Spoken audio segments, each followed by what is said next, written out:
NCERT की 8वीं class में औरंगजेब, अकबर और अन्य मुस्लिम शासकों को क्रूर अत्याचारी लिखे जाने पर मौलानाओं ने उठाए सवालों पर केंद्रीय मंत्री एसपी सिंह बघेल का पलटवार। मंत्री एसपी सिंह बघेल ने कहा, मौलानाओं से ये पूछा जाए कि औरंगजेब ने अपने भाई दारा शिकोह की हत्या नहीं की थी, बाकी सब अपने भाई नहीं मारे थे कि नहीं मारे थे। वो प्रतिदिन जब तक 10,000 2,000 लोगों के धर्म परिवर्तन नहीं करा देता था और 1,000-2,000 जनेऊ नहीं उतरवा देता था, तब तक वह खाना नहीं खाता था। शिवपाल यादव के अखिलेश यादव को मुख्यमंत्री बनाने के बयान पर कहा कि ये 27 में देखेंगे, चाचा भतीजे एक हो गए हैं। इनकी सब जानते हैं, कौन सा प्लॉट घर पर कब कब्जा हो जाए किसी को नहीं मालूम था। इनका वो सरकार का कार्यकाल जिन लोगों ने देखा वो 27 में दिखा देंगे।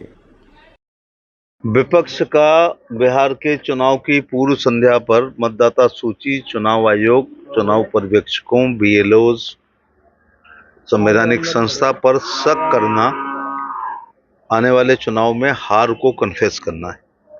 इसको कहते हैं नाचना आया आंगन टेढ़ा। और चुनाव आयोग जो है स्वतंत्र एवं निष्पक्ष संस्था है।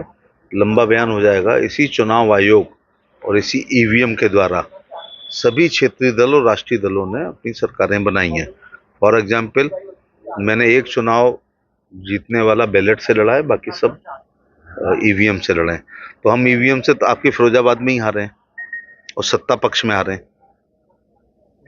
इससे बड़ा उदाहरण क्या दूं? मैं अपने को, जिन बच्चों को नहीं पता उनको बता रहा हूं कि 2009 में बहन मायावती जी की सरकार थी और मैं सत्ता पक्ष का प्रत्याशी था और ईवीएम थी और मैं उससे चुनाव हारा। अगर ईवीएम को सरकार मैनेज करती और सरकारों से अगर चुनाव आयोग चलाए और ईवीएम बात मान ले तो सरकारें ही ना बदली जाए। तो जब सरकार निवर्तमान होती है तो इसका मतलब वो सत्ता में रहते हुए हटती है। तो अखिलेश मायावती जी ने 7 से 12, चुनाव आयोग का मतलब जो वर्तमान है उससे मतलब नहीं होता है। एक आयोग एक संस्था है, तो जो भी चुनाव आयोग रहा होगा, चुनाव आयुक्त रहे होंगे। और ईवीएम के द्वारा 7 से 12 बहन जी ने सरकार, 12 से 17 अखिलेश ने सरकार, 14 में हमने सरकार, एमपी ज्यादा बनाए, 17 में सरकार, 19 में एमपी बने जो केंद्र में सरकार बनाई, और 22 में बहुमत की सरकार और 24 में। अब आ जाओ जो ऑब्जेक्शन कर रहे हैं, आरजेडी ने भी चुनाव आयोग से और उससे ईवीएम से 4 बार सीएम रहे हैं वो, लालू जी और राबड़ी जी। पश्चिम बंगाल में तृणमूल कांग्रेस ईवीएम और आयोग से सरकार बनाती है। डीएमके तमिलनाडु में बनाती है। आम आदमी पार्टी दिल्ली और पंजाब में बनाती है। नवीन पटनायक साहब की विजय जनता दल जो है उड़ीसा में बनाती है। तो ईवीएम से बनी भी और ईवीएम के द्वारा गई। तो ना ईवीएम किसी को सरकार बनवाती है ना गिराती है, जनता सरकार बनाती है, जनता सरकार गिराती है। इसलिए इस प्रकार के मिथ्या आरोप संवैधानिक संस्थाओं पर नहीं लगाने चाहिए। एक बात और बता दूं कि जब मैं पढ़ता था तब याद करता था who is the chief election commissioner of India, तो आर.के. त्रिवेदी साहब 50 साल पहले हमने याद किया, श्यामलाल सगदर याद किया है। लेकिन शेषन साहब जब चुनाव आयुक्त बने तो बच्चों को याद नहीं करना पड़ा। तो विभिन्न चुनाव आयुक्तों ने चुनाव संविधान द्वारा दी गई शक्तियों का हो सकता है भरपूर सदुपयोग ना किया हो, लेकिन चुनाव आयोग अपनी शक्तियों से ऊपर कहीं नहीं जा सकता है। तो बिहार में जो कर रहे हैं, संविधान द्वारा प्रदत्त शक्तियों का ही उपयोग कर रहे हैं। और अब तो अखबार में आ गया ना, 5 लाख से ज्यादा विदेशी नागरिक ने सदस्यता मतदाता बनने का प्रयास किया, तो आ गया ना, तो अब क्यों सवाल कर रहे हैं? बच्चे कहता है कि बेटी बचाओ बेटी पढ़ाओ का नारा देने वाली भाजपा सरकार, इस निर्णय से गांव की बेटियों की शिक्षा छूट जाएगी। बेटियों की और अच्छी क्वालिटी की शिक्षा हो, बेटी केवल स्कूल में जाके बैठे नहीं और एक अच्छे गुणवत्तापूर्वक शिक्षा ली जाए, इसलिए ये शिक्षा नीति में बदलाव हुआ है।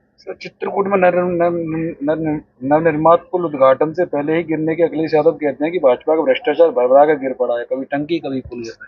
देखिए, वो एक बृहद विषय है, जांच होगी और दोषियों के खिलाफ कार्रवाई होगी। सर, महाराष्ट्र में बवाल छड़ा हुआ है, मारपीट की जा रही है हिंदी भाषियों को। जो क्षेत्रीय दल कूप मंडूक हैं, जो अपने राज्य से बाहर जाने की कल्पना ही नहीं करते हैं, ना निजी दौरों पर और ना सत्ता के मामले में, ऐसे लोग अपने राज्य के मतदाताओं को भाषाई सांप्रदायिकता दिखाते हुए सरकार बनाने का प्रयास करते हैं। जो शिवसेना है, तो मैंने एक बड़ा बोल्ड बयान दिया था कि ऐसे लोग जो हिंदी भाषियों के या दूसरे राज्य के लोगों की भाषाई मामले में पटाई करते हैं, ऐसे लोग निजी यात्रा भी दूसरे राज्य में करने पर अपने साई से डरते हैं। सर एनसीईआरटी में कक्षा 8वीं की क्लास में औरंगजेब क्रमक दिखाया गया है और विपक्ष इस पर सवाल खड़े कर रहे हैं, कई मौलाना सवाल खड़े कर रहे हैं। मौलाना से ये पूछो कि क्या औरंगजेब ने अपने भाई दारा शिकोह की हत्या की थी या नहीं की थी? बाकी सब भाई मारे थे या नहीं मारे थे? रोटी नहीं खाता था उस दिन जिस दिन 1000-2000 धर्म परिवर्तन की सूचना नहीं आती थी। 1000-2000 जनेऊ नहीं जब तक इकट्ठे हो जाते थे तब तक वो खाना नहीं खाता था।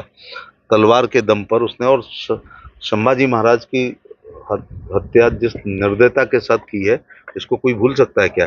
तो इसीलिए अकबर अगर थोड़ा सुधारवादी था तो मुसलमानों को पसंद नहीं है, लेकिन औरंगजेब जो कट्टर सुन्नी मुसलमान था वो इनका आइडियल है। इसी से मानसिक स्थिति का पता चलता है कि जो औरंगजेब 1000% आक्रांता था, विदेशी था, स्वीकार नहीं है, सनातन का सबसे बड़ा नुकसान किया, धर्म की अच्छाइयाँ बता के धर्मांतरण नहीं कराया, गर्दन पर तलवार रख करके हत्यार हुए हैं, हत्याएं हुई हैं, लोगों ने धर्म परिवर्तन किया। तो औरंगजेब आक्रांता ही था।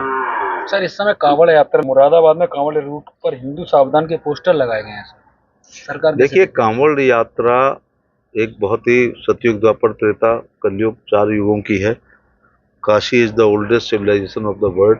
भगवान शंकर ने बनाई है, ज्योतिर्लिंग है वहाँ पे।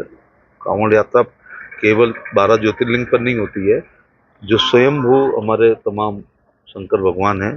हर न्याय पंचायत स्तर पर एक प्रसिद्ध मैन मेडेड है या स्वयंभू है, उस पर यह सावन का पवित्र महीना है, जो शंकर जी का महीना, कांवड़ यात्रा। ये भारत की सभ्यता, संस्कृति, धर्म, आध्यात्म है।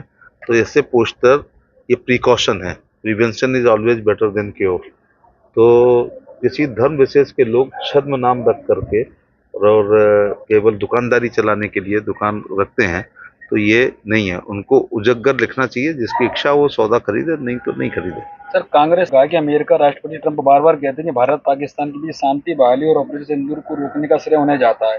विपक्ष प्रधानमंत्री से मांग करते हैं कि वे ट्रंप के साथ हुई बातचीत का स्पष्ट बयान दें। कितने बार प्रधानमंत्री जी कह चुके हैं, बस याद और क्या कितनी बार स्पष्टीकरण दिया सकता है। विदेश मंत्री कह चुके हैं, भारत अपनी अंदरूनी विदेश नीति में दखलंदाजी पसंद नहीं करता है। राष्ट्र हित हमारे लिए सर्वोपरि। सर मेरे अखिलेश यादव हूँ। चलिए, चचा भतीजों का झगड़ा समाप्त हुआ कुर्सी के ऊपर, लेकिन बीच बीच में वो जो है अखिलेश यादव को कटघरे में खड़ा कर देते हैं जब उनके मन माफिक कुछ टिकटें विकटें, पद वद नहीं मिलता है।